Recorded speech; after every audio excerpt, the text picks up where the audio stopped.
Hi dears, Telangana TET notification వచ్చేసింది.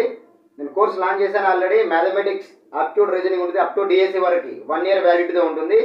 మీరు English medium అయినా పర్లేదు, తెలుగు మీడియం అయినా పర్లేదు. ఇంగ్లీష్ మీడియం అయితే ఇంగ్లీష్ మీడియం క్లిక్ చేయండి, తెలుగు మీడియం అయితే తెలుగు మీడియం క్లిక్ చేయండి. రైట్, అంటే ఒక కోర్సులోకి ఎంటర్ అయిన తర్వాత మీరు తెలుగు అయినా ఇంగ్లీష్ అయినా ఏదైనా చూసుకోవచ్చు అన్నట్టు. Right, aptitude reasoning pure maths అది మన స్టోరీ. ఇంకా చెప్పండి ఏంటి కంటెంట్ అయితే మీకు తెలుసు, ఇంకా వేరే లెవెల్ కంటెంట్. 999 ఫీజు ఉంది, అది 2 days మాత్రమే ఉంటుంది. తర్వాత మళ్ళీ 3,999కి వెళ్ళిపోతుంది ఫీజు. అందుకనే తొందరగా వచ్చేసేయండి లోపలికి. Aptitude reasoning pure maths. For example English medium అనుకోండి, కంప్లీట్ ఇంగ్లీషే మాట్లాడాను, తెలుగులో మాట్లాడతా అంటే ఇప్పుడు ఫర్ ఎగ్జాంపుల్ జామెట్రీ అంట, లోకస్ అని చెప్పి ఎగ్జాంపుల్ చెప్తున్నా. రైట్, పాయింట్ అని చెప్తా, కానీ ఇప్పుడు తెలుగులో వచ్చేసరికి బిందువు, బిందు పదం అని చెప్పేసి అనాలి కదా. ఆ టర్మినాలజీ తెలుగు మీడియంలో ఉంటుంది, ఇంగ్లీష్ మీడియంకి ఇంగ్లీష్ దాని టర్మినాలజీ ఉంటుంది అన్నట్టు. అంటే మీరు లోపలికి ఎంటర్ అయినాక ఏదైనా ఒక ఫైల్ సెలెక్ట్ చేసుకుంటే Telugu medium Telugu medium, English medium English medium. Right, aptitude reasoning pure maths 999 fees. తొందరగా వచ్చేసాయమ్మా.